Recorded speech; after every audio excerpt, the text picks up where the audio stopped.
Selamat berjumpa kembali. Saya Rurin Pandey akan menyampaikan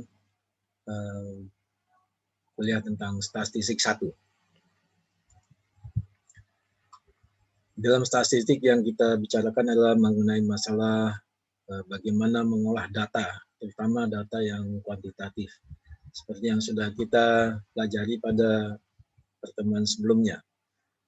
Data di dunia nyata ini sangat banyak sekali, yaitu seperti misalkan data kependudukan, di mana data kependudukan contohnya di Indonesia ada data jumlah penduduk di masing-masing kota atau masing-masing provinsi atau masing-masing kabupaten, yaitu ada data tentang jumlah kependudukan yang terdiri dari berapa banyak orang dewasa, berapa banyak anak-anak, berapa umur orang dewasa, berapa umur laki-laki, berapa umur perempuan, ya, dan berapa banyak penduduk yang berusaha, yang berwirausaha dan sebagainya, ya. Jadi data kependudukan itu sangat banyak sekali, dan itu data tersebut ada di Biro Pusat Statistik, ya. Jadi itu adalah data tersebut belum diolah, ya, belum diolah. Kemudian setelah diolah nanti akan menjadi suatu informasi yang sangat bermanfaat. Jadi data yang belum diolah itu belum memberikan suatu informasi. Ada informasinya tapi sangat minim. Tapi ketika suatu data itu diolah, maka dia akan menjadi informasi yang sangat berguna. Ya. Apakah itu berguna bagi kemasyarakatan, apakah berguna bagi pebisnis, ya, apakah bagi dunia pendidikan dan sebagainya. Termasuk data kependudukan itu adalah data penghasilan masyarakat, ya, GDP, ya. Jadi GDP di masing-masing kota, masing provinsi, ya, itu semuanya ada datanya, ya. Dan kita bisa mendapatkan data tersebut di Biro Pusat Statistik tentunya. Nah, data tersebut sangat bermanfaat bagi para pebisnis, ya, di mana yang akan mengembangkan bisnisnya di suatu kota atau suatu daerah atau suatu kabupaten. Jadi data itu sangat banyak sekali, apalagi data yang kita cari ini sangat banyak di dunia internet, ya. Data kependudukan kita bisa cari ke Biro Pusat Statistik, penghasilan masyarakat juga di Biro Pusat Statistik BPS, ya. Kemudian data produksi padi, data produksi pertambangan, data produksi perikanan, ya, atau produksi lainnya itu juga ada di dunia internet, ya. Kita bisa men-searching data tersebut di internet, ya, dengan kita browsing, ya, masuk ke website dari sumber data tersebut, ya. Kalau data pendidikan tentunya kita masuk ke kita masuk ke Kementerian Pendidikan. Kalau misalkan data produksi kita masuk ke Kementerian Produksi, ya. Kemudian kalau itu data tentang kependudukan tentunya kita bisa masuk ke BPS, Biro Pusat Statistik. Kemudian data penjualan, ya, data penjualan ini juga banyak tersedia di internet. Kita bisa masuk ke misalkan ke Oto 2000, ya. Di situ dia ada data tentang penjualan, ya. Atau data di BUMN itu ada tentang data penjualan atau data proyek-proyek, ya. Ya, itu bisa kita gunakan untuk sebagai informasi. Kemudian selain data itu juga tentu ada data yang sangat umum sekali yang bisa kita lakukan analisisnya. Yang sangat simpel adalah misalkan data berat badan. Data berat badan, ya, berat badan manusia itu ada yang paling ringan, ada yang paling berat, ya. Semuanya itu ya bisa menjadi suatu data yang sangat berguna, ya, untuk bidang kedokteran tentunya, ya. Kemudian data tinggi badan, ya. Kalau kita mendata di suatu lingkungan, katakanlah di sekolah atau di universitas, kita bisa mendata data ketinggian mahasiswa, ya. Nah, itu kita bisa lakukan datanya, kemudian kita bisa buat suatu distribusi data, ya, sehingga kita bisa mendapatkan suatu gambaran atau deskripsi dari tinggi badan dari lingkungan di mahasiswa atau di universitas. Kemudian selain itu ada juga data tentang jumlah mahasiswa, ya, jumlah misalkan data jumlah mahasiswa di perguruan tinggi di Jakarta, ya. Jadi banyak sekali perguruan tinggi di Jakarta ini, yaitu datanya ya kita bisa lihat data jumlah mahasiswa yang di tahun pertama, tahun kedua, tahun ketiga, tahun keempat, ya. Kemudian data mahasiswa yang lulus, data mahasiswa berdasarkan gendernya, ya, data mahasiswa yang berdasarkan jenis kelaminnya, ya, dan semuanya itu ada datanya. Data kepegawaian, ya, data kepegawaian ini juga banyak ya di setiap kantor atau setiap lingkungan institusi itu ada data tentang kepegawaian, ya, yang terdiri dari nama, kemudian umur, kemudian tempat tanggal lahir, kemudian pendidikan, ya. Nah, itu semuanya adalah data. Jadi data itu sangat banyak sekali, dan setelah data itu diolah maka dia akan menjadi suatu informasi yang dapat kita gunakan untuk mengambil suatu keputusan. Nah, ketika data itu belum diolah, data itu hanya informasinya sangat minim sekali. Nah, untuk itu statistik, pelajaran statistik atau gunanya statistik adalah bagaimana data yang sangat beragam itu kemudian diklasifikasikan, ya, kemudian dikelompokkan, kemudian disusun, ya, sehingga memberikan informasi yang sangat berguna bagi pembuat keputusan. Nah, sebagai contoh di sini adalah kalau kita searching di internet tentang data penduduk, ya, kita bisa ketikkan itu data penduduk, ya, di internet, ya, di browsingnya, maka kita bisa lihat data di Badan Pusat Statistik, ya. Kalau kita klik, ya, data pusat statistik, ya, maka dia akan muncul seperti ini di Biro Pusat Statistik atau Badan Pusat Statistik.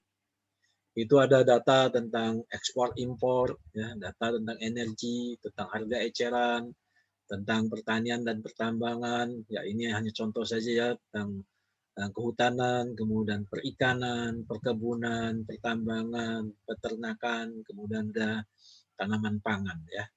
Di sini salah satu contohnya adalah data tentang pengeluaran per kapita yang disesuaikan menurut jenis kelamin, ya, yaitu antara laki-laki dan perempuan, ya. Jadi pengeluaran per kapitanya ini ada untuk masing-masing provinsi, ya, masing-masing provinsi, kemudian kabupatennya, ya.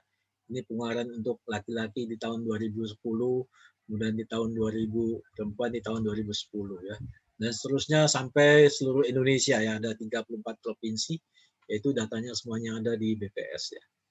Nah, data ini tentunya terus sampai kalau kita lihat di atas ini datanya sampai tahun 2020, ya. Itu datanya ada di BPS.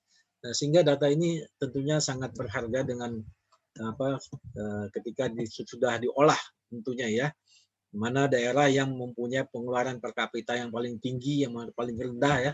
Tentunya pengeluaran per kapita yang paling tinggi ini sangat berguna bagi pebisnis, ya, bagaimana mereka mengembangkan bisnisnya di pengeluaran per kapitanya yang paling terbesar, ya. Kemudian antara laki-laki dan perempuan mana yang paling besar pengeluaran per kapitanya. Tentunya ini juga sangat berguna bagi pebisnis, ya. Bagaimana dia mendesain suatu produk kemudian yang menarik, ya, produk tersebut, ya, apakah kepada laki-laki atau pada perempuan, ya. Jadi data ini sangat banyak dan data ini bisa di-download kemudian bisa diolah, ya, diklasifikasikan, kita bisa download dalam bentuk Excel, ya. Kemudian kita bisa olah tentunya untuk mencari distribusinya, ya. Distribusinya atau kesamaannya di mana. Contohnya pada pengeluaran per kapita ini adalah di mana daerah yang mempunyai per kapita yang sama, yang hampir sama, ya. Di mana daerah mana yang paling kecil pengeluaran per kapitanya, daerah mana yang paling besar pengeluaran per kapitanya. Tentu ini menjadi suatu analisis ekonomi yang sangat berguna, ya. Nah, kemudian data pertambangan, ya. Kali ini kalau kita klik, ya, di internetnya tentunya mahasiswa bisa mengklik di internet, ya, misalnya data pertambangan, ya, di situ banyak jenis-jenis pertambangan, ya. Tentunya ini sangat berguna bagi para pebisnis, ya. tentunya. Oke, kita lanjutkan di sini. Kalau kita searching lagi tentang data perdagangan ya, data perdagangan kita browsing di browsernya ya, kemudian kita klik, kemudian kita menuju ke portal statistik perdagangan ya, maka dia akan muncul data perdagangan itu seperti ini ya, data perdagangan ya. Jadi di sini ada data perkembangan perdagangan luar negeri, ekspor, impor ya, dan sebagainya, migas, non migas ya. Kemudian yang apakah defisit, apakah surplus. Nah ini tentunya bagi ekonom atau bagi pebisnis ini sangat berguna sekali dia untuk mereka melakukan satu bisnis ke negara mana. Ya. Jadi itu data yang perlu diolah kembali. Ya.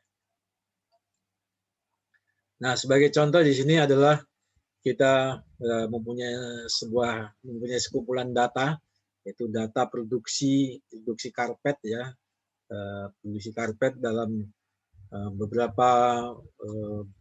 beberapa bulan ya. Di sini produksi karpet dari suatu perusahaan. Di sini ada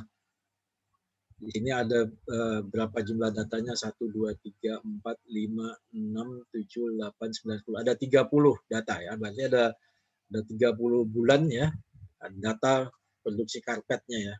Jadi data ini tidak berurut ya. Data ini tidak berurut. Nah, kemudian dengan data yang tidak berurut ini, karena setiap bulannya produksinya, panjang karpet yang diproduksi itu adalah berbeda-beda ya. Tergantung dari produktivitas dari perusahaan. Nah, dari data tersebut kemudian data ini kita urut ya. Kita urut berdasarkan dari kecil ke besar ya. Tentunya kita bisa menggunakan Excel ya untuk mengurut data tersebut ya. Untuk mengurut data tersebut dari kecil ke besar ya. Setelah kita urut ya data tersebut, kemudian data tersebut kita susun range-nya. Range-nya misalkan kita susun berdasarkan antara range dari 15,1 sampai 15,5 ya. Berarti sebesar berapa nih? 0,4 ya. Sebesar 0,4 perbedaannya ya. Kemudian dari 15,6 sampai 16, 16,1 sampai 16,5, kemudian 16,6 sampai 17 ya. Jadi kita membuat suatu kelompok data ya, range data. Kemudian kita hitung antara 15,1 sampai 15,5 itu ada berapa data. Berarti ini ada 15,5, berarti ini ada 15,2, 15,4, berarti hanya 2. Jadi data yang di antara 15,1 dan 15,5 itu frekuensinya ada 2. Kemudian antara 15,6 sampai 16 ya, kita hitung sampai 16 berarti sampai sini ya. Ini kita hitung berarti dari sini 1 2 3 4 5 6 7 8 9 10 11 12 13 14 15 16 berarti frekuensinya ada 16 data ya. Kemudian antara 16,1 sampai 16,5 1, 2, 3, 4, 5, 6, 7, 8, ada 8 data ya. Berarti frekuensinya 8. Kemudian antara 16,6 sampai 17, 16,6 sampai 17, 1, 2, 3, 4, berarti ada 4 ya. Berarti kalau kita jumlahkan semuanya harusnya ada 10 ya. Berarti ini adalah frekuensi. Nah, berdasarkan data ini yang sudah kita klasifikasikan berdasarkan kelas datanya, atau kelas interval biasanya kita sebut ya, kita bisa membuat diagram batangnya ya. Diagram batangnya adalah di sini. Untuk yang pertama itu frekuensinya 2, kemudian yang kedua kelas yang kedua frekuensinya 16, frekuensi yang ketiga frekuensinya adalah di sini 8, yang keempat adalah frekuensinya 4 ya. Nah, ini kita bisa buat dengan menggunakan Excel ya. Dengan menggunakan Excel. Akan tetapinya data tersebut sebetulnya kelemahan dari Excel ini datanya tidak bisa, harusnya diagram batang ini dempet ya antara diagram batang satu dengan diagram batang lainnya, karena ini bilangannya juga berdempetan 15,05 15,6 ya. Jadi dia sebetulnya gambarnya diagram batang ini harusnya dempet ya. Nanti saya akan memberikan gambaran tentang bagaimana menggambar yang sebenarnya tentang diagram frekuensi. Nah, ini kalau kita membuat dengan 4 kelas. Kita lanjutkan. Kalau kita membuat dengan 5 kelas ya, 1, 2, 3, 4, 5 kelas ya. Ya, dari 15,1 sampai 15,5, 15,6, 15,8 ya. Berarti yang pertama ini 0,4, yang sininya 0,3, kemudian 0,3, selisihnya 0,3, 0,3. Berarti interval kelasnya 0,3 ya. Kemudian kita hitung lagi seperti tadi. Kita hitung ya, yang di antara kelas yang pertamanya 2, kelas yang kedua ada 8, kelas yang ketiga ada 9 data, kelas yang keempat ada 7 data, kelas yang kelima ada 5 data, totalnya 30. Dan kalau kita gambar di sini diagram frekuensinya seperti ini, tentunya berbeda dengan yang pertama ya. Kalau kita balik yang pertama seperti ini ya. Kemudian yang selanjutnya kalau dia masih semakin banyak kelas intervalnya, dia semakin rapat ya bentuknya ya. Oke. Kemudian kalau dia di sini adalah kita buat lagi, kalau tadi 5 kelas, kemudian kita buat menjadi 6 kelas ya. Menjadi seperti ini, kalau dia 6 kelas berarti 6 kelas ya, kita berarti intervalnya adalah setiap 0,2 ya. Setiap 0,2, 15,5, 15,7, 15,8, 16, 16,1, 16,3, 16,4, 16,6, 16,7, 16,9. Kemudian kita hitung frekuensinya ya. Sehingga kita dapatkan diagram distribusi frekuensinya seperti ini ya. Semakin lama bentuknya semakin bagus ya. Jadi kalau dia 4 kelas dia hanya seperti ini, 5 kelas seperti ini, 6 kelas seperti ini ya. Tentunya kalau misalkan datanya banyak sekali, kelas intervalnya kita bisa buat lebih kecil lagi ya, sehingga bentuknya menjadi lebih rapat ya. Sehingga dalam satu waktu dia bentuknya akan berbentuk seperti lonceng.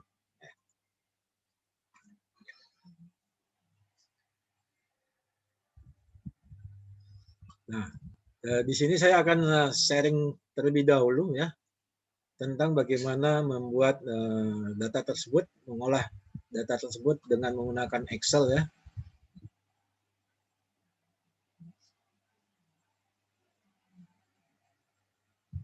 Nah, di sini kita ambil dalam membuat Excel dulu ya. Oke. Nah, data itu seperti ini ya. Nah, tadi datanya seperti ini ya. Kemudian data tersebut seperti ini, kemudian kita susun ya. Susun caranya ini kita copy masing-masing ya. Kita copy masing-masing ke bawah sini ya. Kemudian ini kita copy ya. Ini misalkan data ini saya hapus dulu tentunya ya, untuk memudahkan penjelasannya. Oke.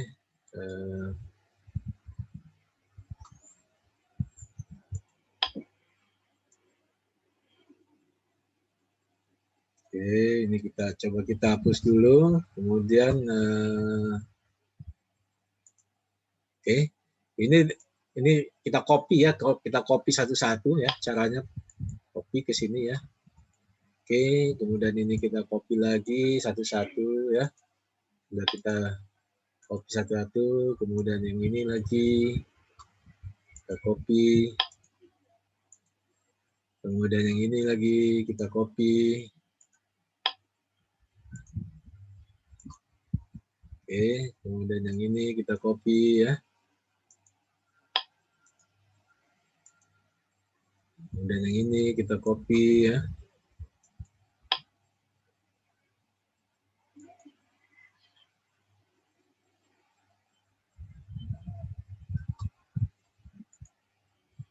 Oke. Kemudian ini kita lihat lagi. Ini kita copy ya.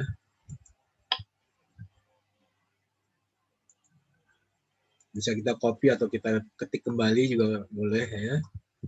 Dan ini kita copy ya. Oke. Kemudian ini kita copy. Masih berapa lagi? Oke, yang terakhir ini adalah kita copy ya.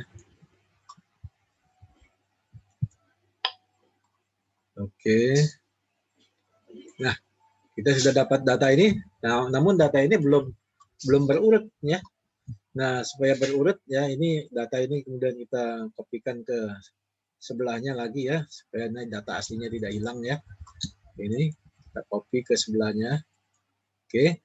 Nah, setelah kita blok ini, kemudian kita untuk mengurut data itu kita gunakan autosum ya. Kita gunakan ini sorting ya, sorting ya. Sorting ini dari A ke Z, berarti dari kecil ke besar ya. Nah, dengan demikian maka data ini sudah tersortir dari bilangan yang terkecil sampai bilangan yang terbesar ya. Oke. Di sini data yang terakhir tidak diperlukan ya, ini jumlahnya. Oke. Nah, sudah kita dapatkan data tersebut ya. Kemudian baru kita kelompokkan tadi antara di sini adalah antara 15.1 sampai 15.5 ya. Berarti kemudian 15.6, 15.8 ya dan seterusnya ya. Kita hitung di sini ya. Di sini ada 2. Kemudian antara 15.6 sampai 15.8 1, 2, 3, 4, 5, 6, 7, 8. Ada 8 data ya. Kemudian yang 15.9 sampai 16.1. 15.9 sampai 16.1 ini kita bisa hitung.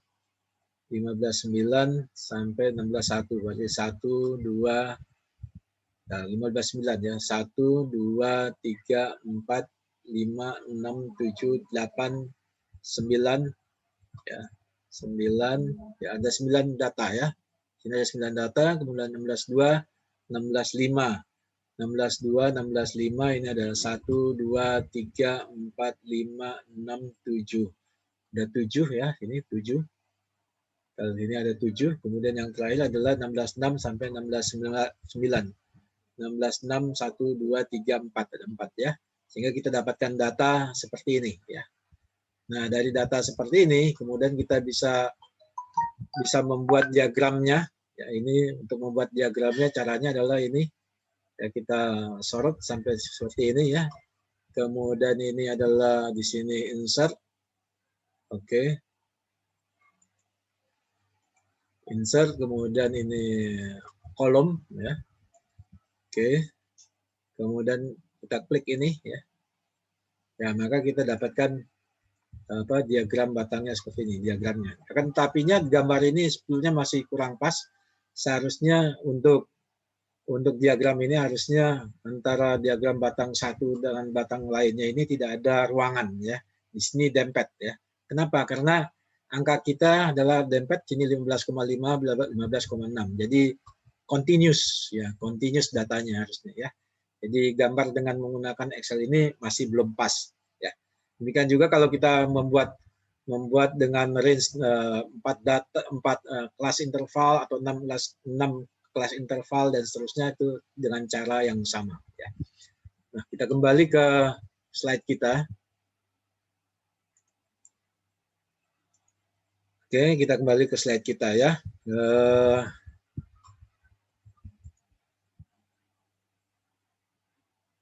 Oke, di sini tadi kita di sini adalah dengan 6 kelas interval ya. 6 kelas interval. Jadi bagaimana kita mendapatkan kelas intervalnya adalah data paling besar. Data yang paling besar dibagi dengan data yang paling kecil, kemudian dibagi dengan banyaknya kelas interval. Sehingga kita mendapatkan intervalnya ya. Jadi saya ulangi lagi, bagaimana kita mendapatkan intervalnya adalah data yang paling besar, di sini 16,9 dikurangi 15,2 dibagi dengan 6. Maka kita dapatkan intervalnya ya. Intervalnya dalam hal ini adalah 0,3 ya. Dan setiap 0,3. Kemudian baru kita lakukan pengelompokan, kemudian kita lakukan pembuatan distribusi frekuensinya ya. Tapi kalau kita menggunakan distribusi frekuensinya menggunakan Excel, di sini gambarnya masih belum pas karena masih ada ruangan-ruangan. Padahal antara diagram batang yang satu dengan diagram batang yang lain ini tidak boleh ada ruangan ya. Oke. Nah, dengan menggunakan cara yang sama maka kita bisa menghitung frekuensi kumulatif ya, frekuensi kumulatif ya. Tadi kita sudah dapatkan frekuensi dari masing-masingnya. Kemudian untuk frekuensi kumulatifnya adalah ini berarti 2, kemudian 2 ditambah 5, 7, 7 tambah 11, 18, 18 tambah 6, 24, 24 tambah 3, 27, 27 tambah 3, 30. Nah, untuk frekuensi kumulatifnya ini kita bisa buat kurvanya ya dengan menggunakan Excel juga ya, sehingga dia akan kurvanya seperti ini. Ini adalah kurva kumulatif frekuensi distribusi ya, yang kita sebut dengan kurva Ogif ya. Oke, kita kembali tadi dengan data produksi karpet ya dalam meter atau dalam yard ya. Dengan di sini ada dengan 4 kelas interval, kemudian dengan 5 kelas interval, ini berbeda frekuensinya ya. Kemudian ini adalah rumus cara untuk membuat intervalnya ya, dari nilai tertinggi dibagi dengan nilai terendah ya. Di sini nilai tertingginya adalah 17,0 ya. 17,0 kemudian dikurangi dengan 15,1 ya, atau 15,2 ya. Oke, 15,2 diambil.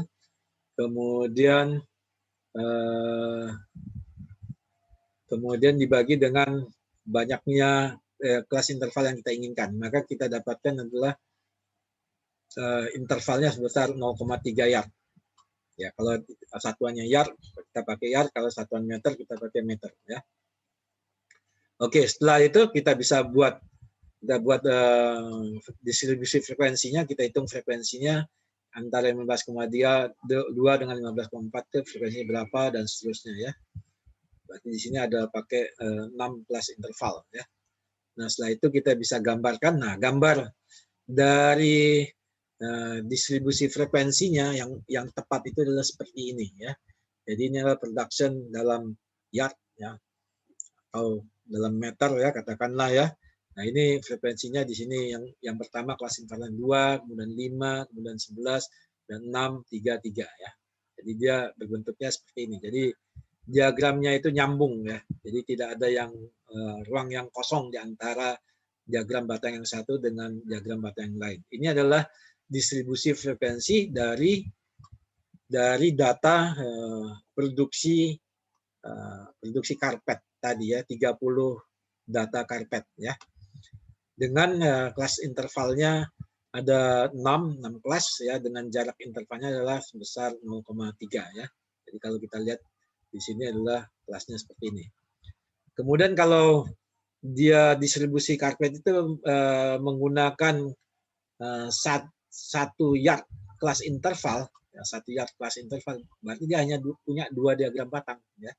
Kalau ini kan antara 15 sampai 17 ya, berarti antara 15 sampai 16, 16 sampai 17 ya. Berarti dia antara 15 sampai 16 itu ada frekuensinya ada 18 data. Kemudian antara 16 sampai 17 itu frekuensinya adalah ada 12. Jadi bentuknya seperti ini ya. Tentunya informasi yang diberikan dengan 6 kelas interval dengan 2 interval itu informasinya sangat berbeda sekali, jauh sekali ya. Kalau kita lihat dengan yang 6 kelas interval itu, berarti kita bisa lihat yang paling tinggi yang paling tinggi produksinya adalah itu pada kelas 15,8 sampai 16 yard ya. Kemudian produksi yang paling rendah, itu antara 15,2 sampai 15,4 ya. Nah, jadi di sini saya ulang lagi, produksi rata-rata ya, produksi rata-rata yang paling tinggi ya itu adalah 15,8 sampai 16,0. Kemudian yang paling rendah adalah 15,2 sampai 15,4. Kemudian yang paling tinggi itu frekuensinya hanya 3 kali dia berproduksi yang paling tinggi, yaitu adalah 16,6 sampai 16,9 ya. Jadi dengan adanya diagram frekuensi ini maka akan memberikan informasi yang sangat berharga bagi perusahaan ya. Berapa nilai rata-ratanya, kemudian berapa produksi yang paling tinggi ya, kemudian berapa produksi yang paling rendah ya.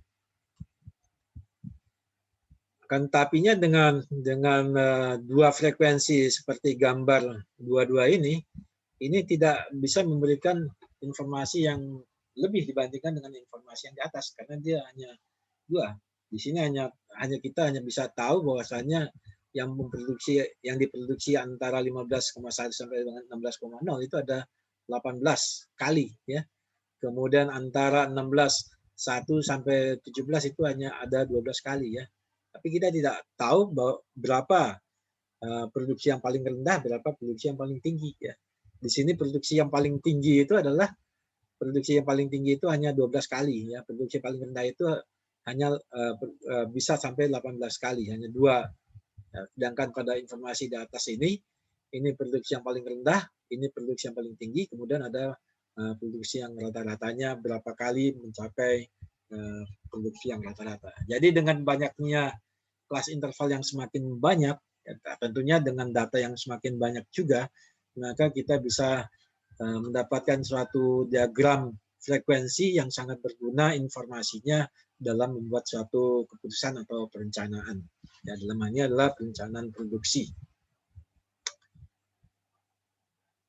Kemudian dengan data yang sama tersebut, kemudian kita bisa hitung juga frekuensi relatifnya ya. Frekuensi relatifnya kita kembali ke data kita di sini ya. Nah, ini dengan data seperti ini kita bisa hitung frekuensi relatifnya adalah misalkan 2/30 kali 100, 5/30 kali 100, 11/30 kali 100, 6/30 kali 100, 3/30 kali 100, 3/30 kali 100. Jadi itu adalah frekuensi relatifnya. Jadi dikalikan dengan 100%, ya maka dengan demikian kita bisa dapatkan frekuensi relatifnya seperti ini ya. Jadi yang paling tinggi itu adalah nilainya adalah 1 ya. Di sini yang paling tinggi ini adalah nilainya tidak sampai 1 ya. Di sini ya. Ini adalah 0,37 ya.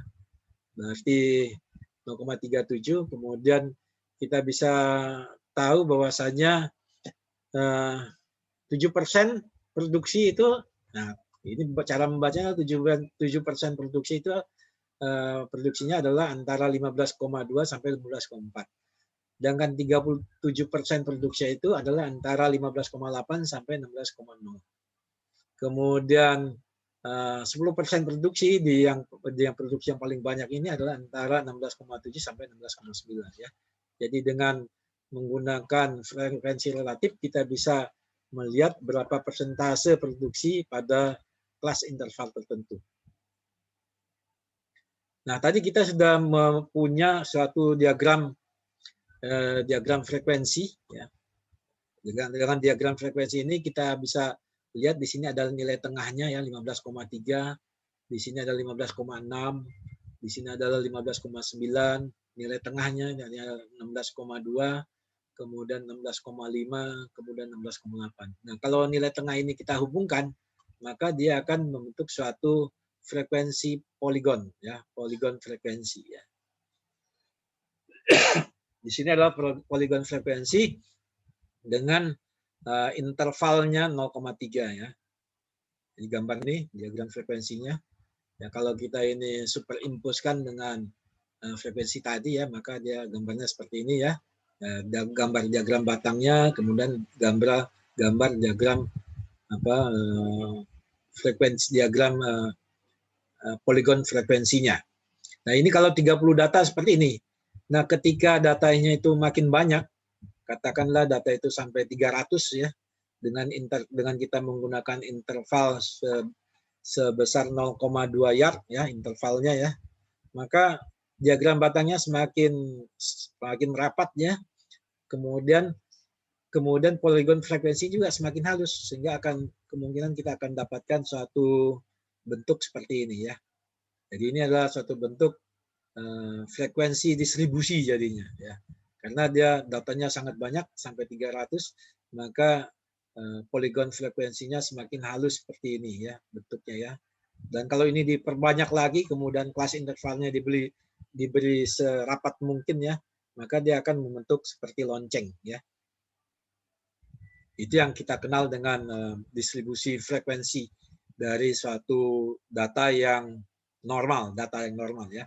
Dimana kalau data normal itu adalah penyebaran datanya, bentuk dari distribusi frekuensinya atau poligon frekuensinya ini berbentuk yang simetris ya, karena datanya sangat banyak sekali.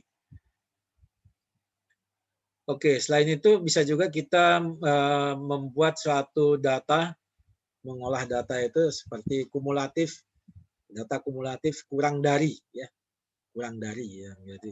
Jadi data yang kurang dari 15,2 itu adalah 0, kemudian 15,5 itu ada 2, ya. Jadi kita kembali ke data yang aslinya, yang seperti ini, ya. Ya. Sorry. Kembali datanya yang seperti ini, yang aslinya, ya. Yang ini, ya. Tentunya yang ini, ya, datanya, ya. Kembali. Yang lebih kecil dari 15,2 itu ada 2. Kemudian yang lebih kecil dari 15,5 ada 7, ya, dan seterusnya, ya. Jadi kita bisa hitung dari data tersebut, ya. Yang lebih kecil dari 15,5 ada 2, yang lebih kecil 15,8 ada 7, yang lebih kecil dari 16,1 ada 18, yang lebih kecil dari 16,2 ada 24, yang lebih kecil dari 16,6 ada 27, yang lebih kecil dari 17 ada 30, ya.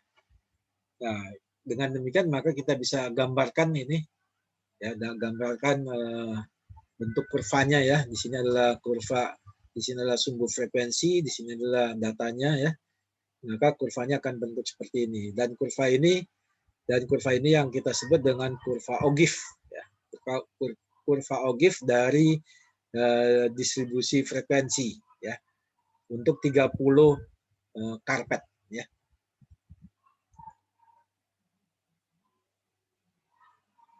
Kemudian kalau kita buat berdasarkan kumulatif frekuensi kumulatifnya, ya, ya berarti dengan frekuensi kumulatifnya berarti kita hitung dengan persentase, ya.